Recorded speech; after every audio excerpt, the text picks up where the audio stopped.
Inilah Jessica dan Hani. Rekan dari Mirna yang sebelumnya tewas usai meminum kopi di kafe ini.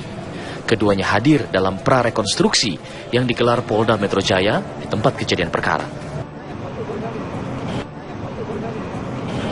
Jessica dan Hani adalah saksi kunci dari kematian Mirna karena keduanya berada di samping korban saat insiden terjadi. Hani yang berbaju pink lebih banyak diam, sementara Jessica banyak berinteraksi memerankan adegan.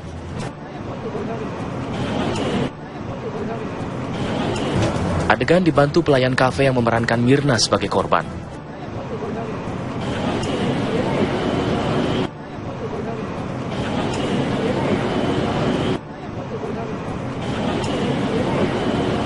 Pemeragaan adegan prarekonstruksi ini untuk mengetahui alur pemesanan dan pembuatan kopi yang diduga menjadi penyebab kematian Mirna. Jessica diketahui berada di kafe Olivier ini sekitar 45 menit sebelum Hani dan Mirna tiba.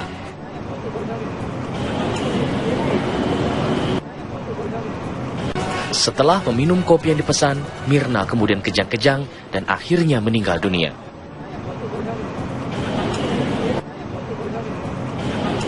Usai prarekonstruksi sebanyak 61 adegan, baik pihak kepolisian maupun kedua rekan Mirna, tidak ada yang mau memberikan keterangan.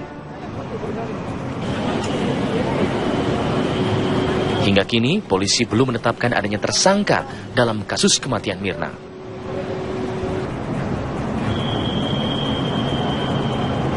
Dari Jakarta, Yoga Kuspratomo, TV One mengabarkan.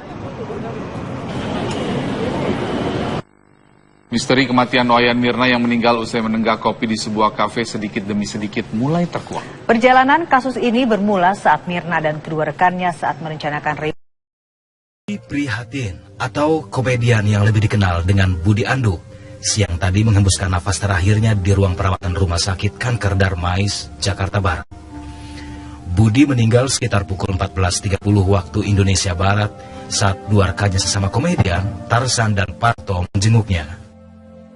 Menurut keterangan dari para sahabatnya, Budi meninggal akibat kanker yang dideritanya sejak beberapa bulan lalu.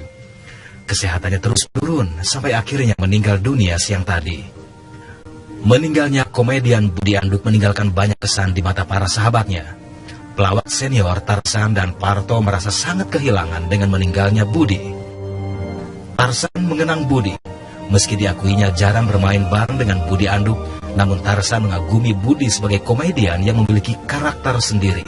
Budi juga dipandangnya sebagai sosok familiar dengan siapapun.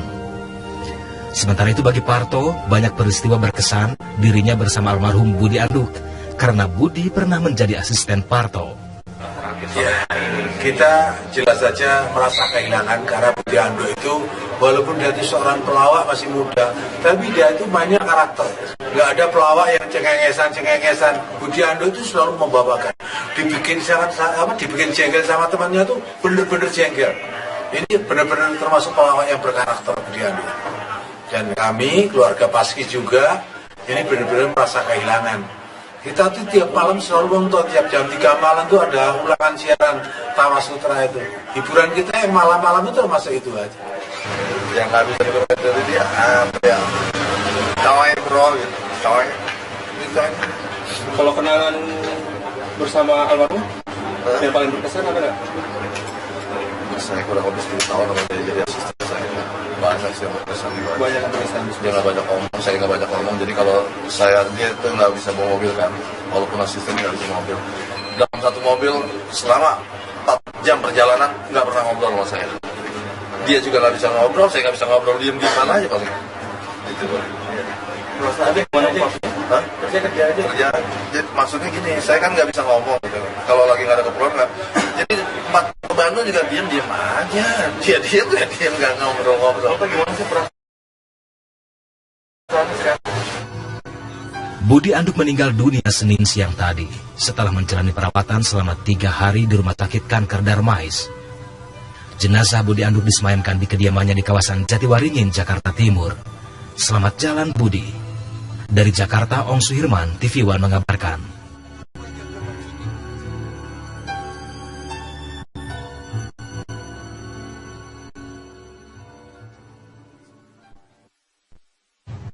Ya, malam ini komedian Budi Anduk dimakamkan di TPU Kemang, Kecamatan Pondok Gede, Kota Bekasi. Ada ratusan pelayat yang mengiringi kepergian Budi Anduk untuk selama-lamanya.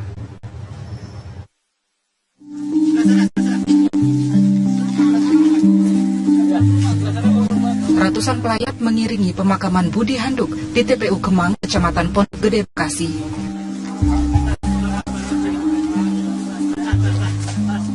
Sejumlah rekan kerja almarhum turut hadir memberikan penghormatan terakhirnya. Almarhum Budi Handuk meninggal dunia di Rumah Sakit Kanker Darmais, Jakarta Barat.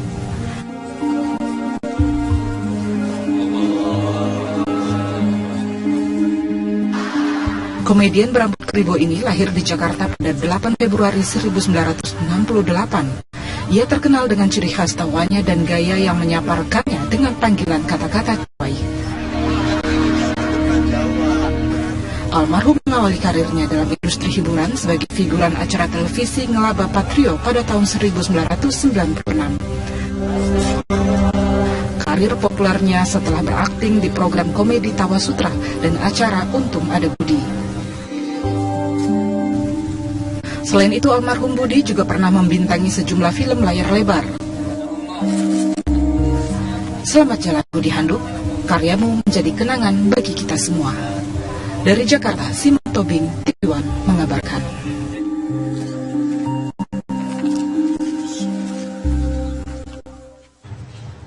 Tentunya kami juga turut berduka cita atas meninggalnya Budi Priatin atau Budi Anduk. Semoga saja arwahnya diterima di sisinya. Dan pemirsa, kita ke kabar lainnya. Ini mengenai aksi penganiayaan terhadap seorang mahasiswa bernama Roma Irama di kampus STKIP Bima, Nusa Tenggara Barat oleh dua pelaku yang juga mahasiswa. Dan tindakan ini terekam kamera CCTV. Polisi pun berhasil menangkap pelaku dibantu keluarga pelaku yang menunjukkan tempat persembunyian mereka.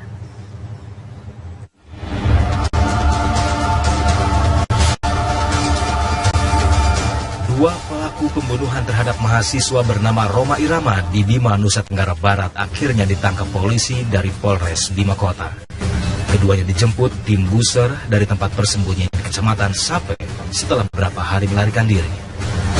Menurut Kapolresta Bima, selain anggotanya yang terus melakukan pengejaran, keberhasilan penangkapan pelaku ini berkat kerjasama keluarga pelaku yang diminta polisi untuk menyerahkan keduanya agar kasus pembunuhan itu cepat diungkap. Selain itu, keberhasilan penangkapan pelaku ini juga berdasarkan keterangan saksi dan rekaman kamera CCTV kampus. Dari hasil rekaman CCTV kampus diketahui bagaimana dua pelaku menganiaya korban hingga meninggal dunia. Dalam rekaman kamera tersembunyi itu, tak ada seorang pun yang berani menghentikan penganiayaan itu karena pelaku membawa senjata tajam.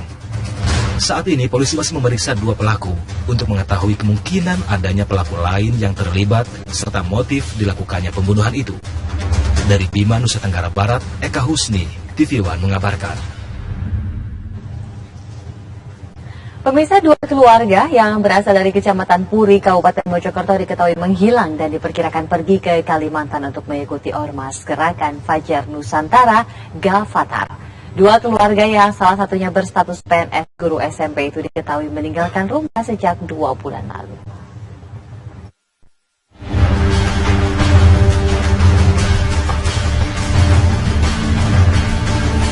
Dua keluarga di Desa Puri, Kecamatan Puri, Kabupaten Mojokerto, yaitu Muji Utomo dan Suparti, diketahui menghilang dan meninggalkan rumah mereka untuk pergi ke Kalimantan. Rumah kedua keluarga itu nampak sepi dan terkunci. Meski tidak diketahui pasti alasannya, namun diduga kedua keluarga ini masing-masing terdiri dari 4 orang pergi ke Kalimantan untuk mengikuti dan bergabung dengan Ormas Gerakan Fajar Nusantara atau Gavatar. Menurut salah satu perangkat Desa Puri, Purnomo, rumah kedua keluarga itu terlihat sepi sejak 2 bulan lalu. Tidak ada keanehan maupun tingkah laku yang menyimpang dari kedua keluarga saat tinggal di Desa Puri.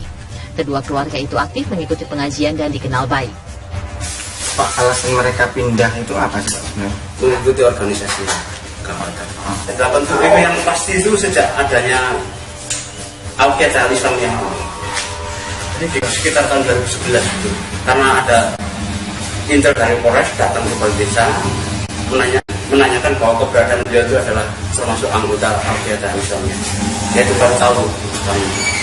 Tapi sekarang yang Polres itu nyari nggak ada konfirmasi ke yang pasti nggak ada konfirmasi ke desa. Sebelum meninggalkan desa Puri, keluarga Muji Utomo dan Supardi pernah bertobat dan disaksikan perangkat maupun tokoh agama desa setempat. Namun kedua keluarga ini kembali meyakini dan bergabung dengan Ormas Gavatar.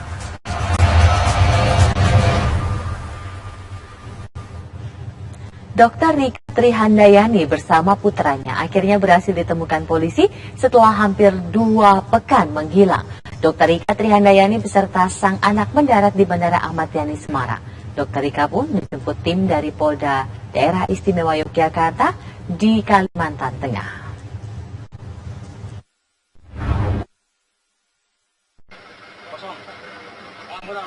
Dr. Rika bersama 4 orang lainnya tiba di Bandara Ahmad Yani Semarang pada Senin siang sekitar pukul 13. Dr. Rika tiba bersama tim dari Polda DIY di Kalimantan Tengah dengan menggunakan pesawat Trigana Air. Dari kamera pengawas Bandara Ahmad Yani, dalam rombongan ini terlihat seorang laki-laki dengan tangan terborgol dan kepala ditutupi, dibawa polisi dengan pengawalan ketat. Belum diketahui siapa pria dengan tangan terborgol itu.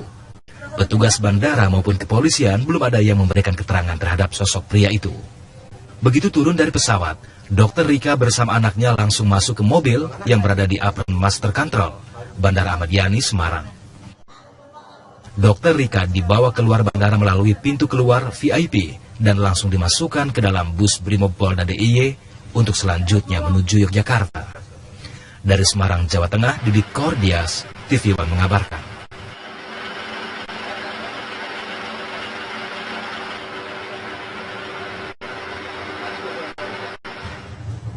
Warga kota Sengkang, Kabupaten Wajo, Sulawesi Selatan pada Senin malam dikejutkan dengan aksi pencurian